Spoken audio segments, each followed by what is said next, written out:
अंग्रेजी पद्धति के अनुसार आज वर्ष का अंतिम दिन है। कल पाश्चात्य ईस्वी सन का नया वर्ष प्रारंभ होगा।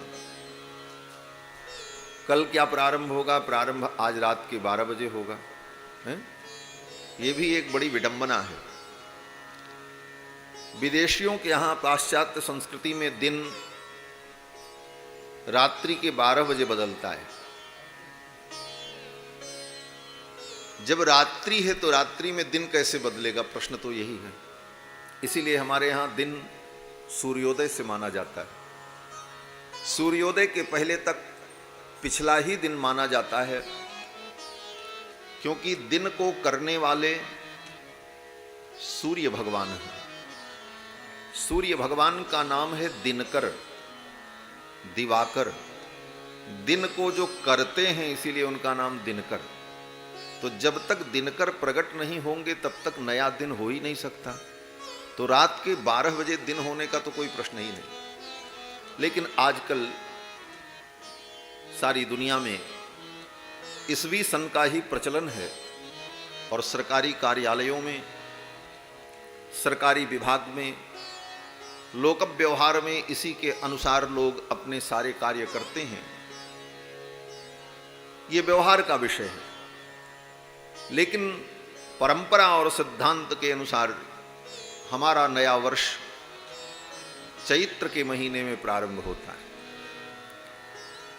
चैत्र के शुक्ल पक्ष की प्रतिपदा को जब बसंत ऋतु आती है तो बसंत ऋतु में नवीन वर्ष प्रारंभ होता है, नव संवत्सर प्रारंभ होता है और उस समय हम नया वर्ष मनाते हैं। यही भारतीय परंपरा है और अपनी परंपरा के अनुकूल ही हम सभी लोगों को अपने सारे उत्सव मनाने चाहिए। आजकल लोग जन्मदिन भी मनाते हैं तो क्या बोले 12 जनवरी को हमारा जन्मदिन है, 20 मार्च को हमारा जन्मदिन है। ये मार्च और जनवरी का कोई मतलब ही नहीं होता। जिस तिथि को आपका जन्म हुआ, आपकी जन्म कुंडली के अनुसार जिस तिथि को आपका जन्म हुआ, जिस नक्षत्र में जन्म हुआ, उस नक्षत्र और तिथि में जन्म का दिन मनाना चाहिए। तभी जन्मदिन मनाने का कोई फल है। विवाह का भी दिन उसी प्रकार मनाना चाहिए। विवाह जिस तिथि में हुआ हो, पंडित जी ने जो मुहूर्त देखा हो, वही तिथि जब अगले वर्ष आवे हिंदी के महीने से, तब उसी तिथि नक्षत्र में अपना वो जन्म विवाहोत्सव या जो भी मनाना है मनाना चाहिए। लेकिन आजकल अंग्रेजी महीने के हिसाब से ही सब कुछ, परंतु यह परंपरा अनुचित है, उचित नहीं। लोक व्यवहार में जो सरकारी कार्यालयों में, अन्य कार्यों में उस तिथियों का प्रयोग होता है उसे लोग करें, क्योंकि वो सरकार की व्यवस्था है। परंतु धार्मिक व्यवस्था जो है, हमारी जो आध्यात्मिक व्यवस्था है, हमारी जो संस्कृति की एक व्यवस्था है, जो धरोहर है, उस परंपरा के अनुकूल हमें अपनी जो तिथ्यादि व्यवस्था है उस व्यवस्था के अनुकूल सारे उत्सव और सारे कार्य करने चाहिए। तो हम लोगों का नया वर्ष तो अभी बसंत ऋतु में आएगा और चैत्र के शुक्ल पक्ष की प्रतिपदा को हम सभी लोग नया वर्ष मनाते हैं। उस दिन कलश स्थापन करते हैं, 9 दिनों तक भगवान की आराधना करते हैं और 9वें दिन भगवान श्री राम का जन्म महोत्सव मनाया जाता है। हमारे रघुनाथ जी पधारते हैं और यहाँ भी हमारे रघुनाथ जी पधारे हुए हैं। आज मैं कथा में आ रहा था तो सामने से मैंने देखा यहाँ व्यासपीठ पर 4 ठाकुर जी के स्वरूप लाइन से विराजमान हैं। तो हमको यही लगा चारों भाई राम लक्ष्मण भरत शत्रुघ्न सामने बैठे हुए हैं आकर के। रघुनाथ जी ही मानो कथा सुन रहे हैं यदुनाथ की। कृष्ण भगवान की कथा चल रही है तो रघुनाथ जी ही मानो श्रोता बनकर के बैठे हैं कथा सुनने के लिए, क्योंकि उन्हीं की तो कथा है। भगवान ही कथा सुनते हैं, भगवान ही सुनाते हैं और भगवान की ही कथा है।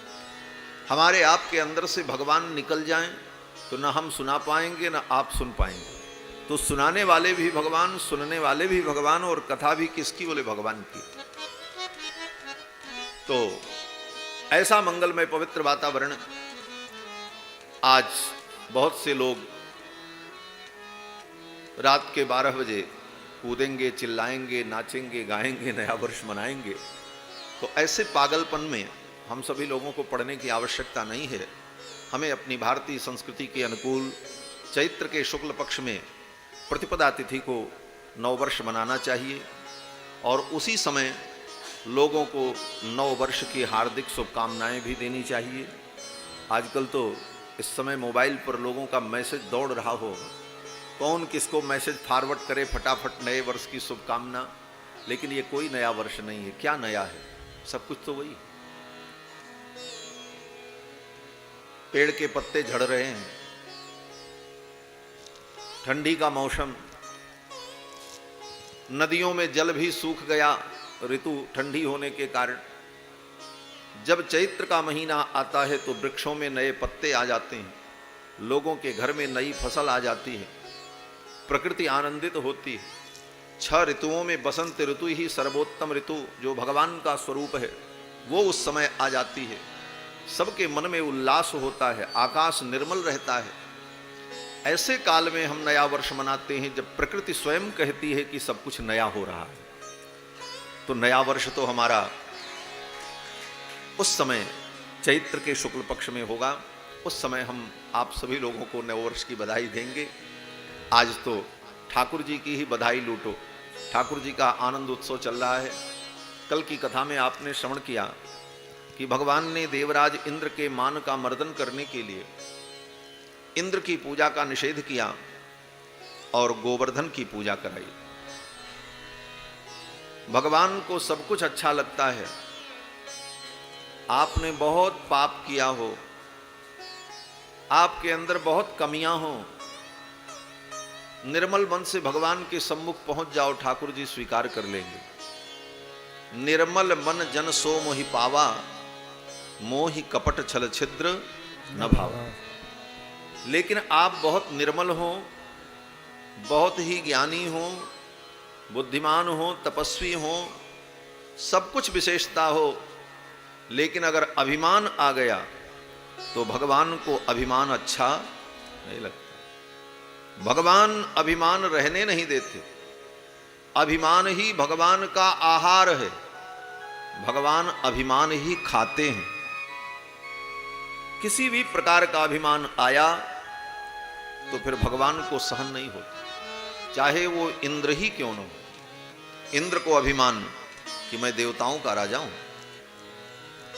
देवराज हूं, तो भगवान ने इंद्र के अभिमान को, इंद्र के दर्प को समाप्त करने के लिए योजना बनाई। कालात्मना भगवता शक्रदर्प जिघांसता, शक्रदर्पम जिघांसता। इंद्र के दर्प को, इंद्र के अभिमान को समाप्त करने के लिए भगवान ने इंद्र की पूजा का निषेध कर दिया, गोवर्धन की पूजा कराई। ब्रजवासियों ने गिरिराज गोवर्धन का खूब विधि पूर्वक पूजन किया, 56 भोग अर्पित किया, गोवर्धन महाराज की आरती उतारी, परिक्रमा की और खूब उत्सव मनाया, आनंद मनाया। इधर जब देवराज इंद्र को पता चला कि ब्रजवासियों ने मेरी पूजा नहीं की, तब तो इंद्र को क्रोध आ गया। इंद्रस्तदात्मन पूजां विज्ञाय विहतां नृप, गोपेभ्य कृष्णनाथेभ्यो नंदादिभ्यश्चुकोपसः। ब्रजवासियों ने मेरी पूजा नहीं की, ये जानकर देवराज इंद्र को क्रोध हुआ और देवराज इंद्र ने सांवर्तक नाम के बादलों को बुलाया, सांवर्तक नाम की मेघमालाओं को बुलाया और कहा, जाओ ऐसी वर्षा करो ब्रजमंडल में, ऐसी वर्षा करो कि पूरा ब्रजमंडल बह जाए, सारे ब्रजवासी डूब करके मर जाएं पानी में। इन ब्रजवासियों ने मेरा अपमान किया है, मेरी पूजा छोड़ दी। सांवर्तक नाम के मेघ आए। इंद्र ने कहा, देखो इन ब्रजवासियों ने कृष्ण नाम के एक मनुष्य के कहने पर मेरी पूजा छोड़ दी। इंद्र भगवान को मनुष्य कह रहे हैं, इंद्र भगवान को मनुष्य समझ रहे हैं। यही इंद्र की गलती है। और केवल मनुष्य ही नहीं, इंद्र कहते हैं कि बाचालम बालिसम स्तब्धम अज्ञम पंडितमानिनम। वो बालक अज्ञ, अपने को बड़ा ज्ञानी समझने वाला, स्तब्ध, उस कृष्ण नाम के एक मनुष्य के कहने पर, कृष्णम मर्त्यमुपाश्रित्य गोपा में चक्रुर प्रियम। इन गोपों ने, ब्रजवासियों ने मेरा अप्रिय किया है, जाओ ऐसी वर्षा करो, ऐसी वर्षा करो कि पूरा ब्रजमंडल नष्ट हो जाए। और पीछे से मैं भी आ रहा हूं, अहम चैरावतम नागम आरुह्यानुब्रजे ब्रजम। ऐरावत पर बैठ करके मैं भी आऊंगा और इस तमाशा को मैं भी देखूंगा। इन ब्रजवासियों ने मेरा अपमान किया है, इसका परिणाम इनको मिलना चाहिए। इंद्र के इस प्रकार कहने पर सांवर्तक नाम की मेघमालाएं, जो प्रलय के समय में वर्षा होती है, ऐसी वर्षा प्रकट करने वाले जो बादल थे, वो बादल आ गए। देखते देखते अंधकार छा गया, बिजली चमकी, बादल गरजे और झरझर झरझर वर्षा प्रारंभ हो गई। हाथी के सूंड के समान मोटी जलधारा गिरने लगी। स्थूणा स्थूला वर्षधारा, अत्यंत स्थूण और स्थूल वर्षा की धारा जब पृथ्वी पर गिरने लगी तो जलौघैहि प्लाव्यमाना भूर नादृश्यत नतोन्नतम। चारों तरफ पानी ही पानी दिखाई पड़ने लगा। कहाँ जमीन में गड्ढा है, कहाँ ऊंचा है, किसी को कुछ पता नहीं, क्योंकि केवल पानी ही पानी दिख रहा था। अब तो उस जल में सब इधर उधर भाग रहे हैं, सब पानी में भीग गए। ठंडी हवा चल रही थी, थर थर कांपने लगे सभी गोप ग्वाल बाल। गाय बछड़े भी बेचारे सब थर थर कांप रहे हैं, सिकुड़े हुए हैं, कहीं कोई बचने का आश्रय नहीं। ऐसी भयानक वर्षा। तब सभी गोप ग्वाल बालों ने आकर के भगवान से कहा, कृष्ण कृष्ण महाभाग त्वन्नाथम गोकुलम प्रभो। हे कृष्ण, आप ही मेरे नाथ हो, और मेरे नाथ ही नहीं, गोकुल के भी आप नाथ हो। त्रातुमर्हसि देवान्न कुपितात् भक्तवत्सल। हे भक्तवत्सल, आज देवराज इंद्र के क्रोध से हमें बचा लो। ऐसा कहकर उन ब्रजवासियों ने भगवान की शरणागति की। और भगवान की जब शरणागति की तो भगवान ने कहा, चिंता मत करो, आज मेरे व्रत का समय आ गया है। मैं आज अपने व्रत का पालन करूंगा और अपने आत्मयोग के द्वारा तुम सबकी मैं रक्षा करूंगा। गोपाये स्वात्मयोगेन सोयम में व्रत आहितः। अपने आत्मयोग के द्वारा आप सबकी मैं रक्षा करूंगा। इस प्रकार भगवान ने कहा। और भगवान ने कहा, देखो सब लोग इधर आओ, इस गोवर्धन पर्वत को ही छत्र के समान मैं अपनी कनिष्ठ का उंगली पर उठा रहा हूं, इसी के नीचे आप सब आ जाओ। ऐसा कहते हुए भगवान ने 7 कोस लंबे चौड़े गोवर्धन पर्वत को लीला पूर्वक अपनी कनिष्ठ का उंगली के ऊपर भगवान ने उठा लिया। दधार लीलया कृष्णश्छत्राकमिव बालकः।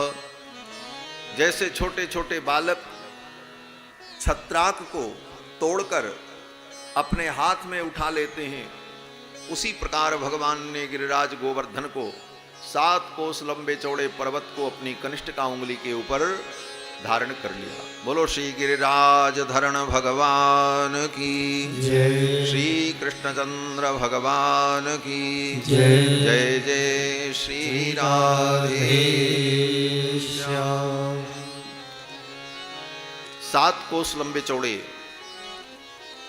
गिरि गोवर्धन को भगवान ने अपनी कनिष्ठ का उंगली के ऊपर उठा लिया।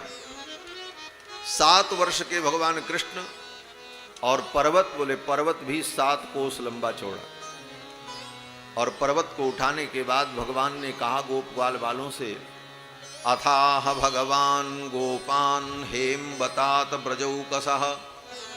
हे ब्रजवासियों, हे मैया, हे बाबा, आप सब लोग इस पर्वत के नीचे आ जाओ। यथोपजोषम विशतगिरि गर्तम सगोधनाः। पर्वत को भगवान ने जब उखाड़ा तो जमीन में बहुत बड़ा गड्ढा बन गया, क्योंकि पर्वत को जड़ से ही भगवान ने उखाड़ लिया। तो नीचे जब गड्ढा बन गया तो भगवान ने कहा इसी गड्ढे में सब आ जाओ। अब सभी गोप ग्वाल बाल धम्म धम्म उसी गड्ढे में कूद गए, अपने गाय बछड़ों को भी उतार दिया और भगवान श्री कृष्णचंद्र पर्वत को लिए खड़े हैं। तब तक मैया यशोदा ने देखा। मैया यशोदा ने कहा, अरे गोप ग्वाल वालों, मेरे लाला का सहयोग करो। इतने बड़े पर्वत को मेरे लाला ने अकेले उठा रखा है। मेरे लाला की कलाई बड़ी कोमल है, कहीं मेरे लाला की कलाई मुरक न जाए, इसलिए हे भैया सब लोग मिल करके मेरे लाला की सहायता करो। मैया यशोदा कहती है, नख पर गिरवर लीलो धार, कन्हैया मेरो बारो। नख पर गिरवर लीलो धार, कन्हैया मेरो बारो। नख पर गिरवर लीलो धार, कन्हैया मेरो बारो। नख पर गिरवर लीलो धार, कन्हैया मेरो बारो। कन्हैया मेरो बारो, कन्हैया मेरो बारो। कन्हैया मेरो बारो, कन्हैया मेरो बारो। नख पर गिरवर लीलो धार, कन्हैया मेरो बारो। नख पर गिरवर लीलो धार, कन्हैया मेरो बारो। जो कहे यशोदा मैया, लिख जोर लगाओ मेरे भैया। जो कहे यशोदा मैया, लिख जोर लगाओ मेरे भैया। जो कहे यशोदा मैया, लिख जोर लगाओ मेरे भैया। जो कहे यशोदा मैया, लिख जोर लगाओ मेरे भैया। हो गिरिवर में, हो गिरिवर में, हो गिरिवर में बोझ अपार, कन्हैया मेरो बारो। हो गिरिवर में बोझ अपार, कन्हैया मेरो बारो। नख पर गिरवर लीलो धार, कन्हैया मेरो बारो। नख पर गिरवर लीलो धार, कन्हैया मेरो बारो।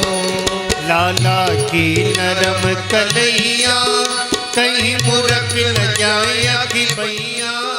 लाला की नरम कन्हैया, कहीं मुरक न जाए अति भैया।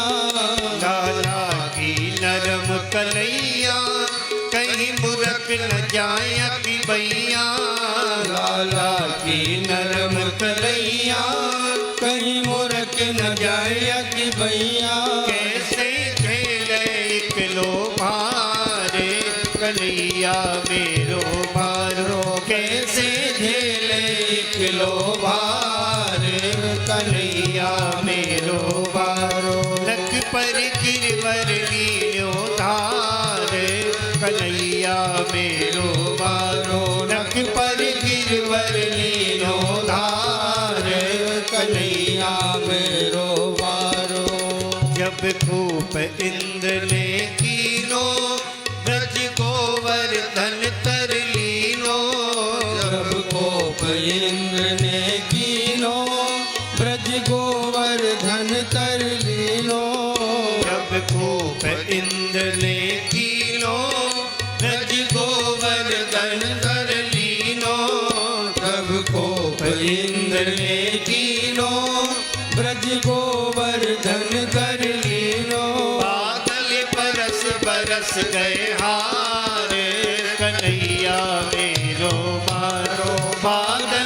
बरस बरस गए हारे कन्हैया मेरो मारो नख पर गिरवर लीलो धारे कन्हैया मेरो मारो नख पर गिरवर लीनो धारे कन्हैया मेरो मारो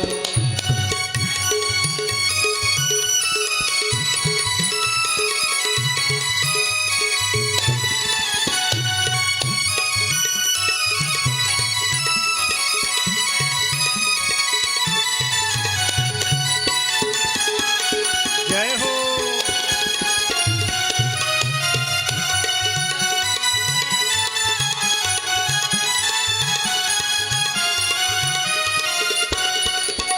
यो कहे पूछरी मारो लटिया को दियो सहारो जो कहे पूछरी बारो लटिया को दियो सहारो यो कहे पूछरी मारो लटिया को दियो सहारो जो कहे पूछरी मारो लटिया को दियो सहारो रे मन भजले कृष्ण मुरारे कन्हैया मेरो मारो रे मन भजले कृष्ण मुरारे कन्हैया मेरो बारो नख पर गिरवर लीलो धारे कन्हैया मेरो बारो नख पर गिरवर लीलो धारे कन्हैया मेरो बारो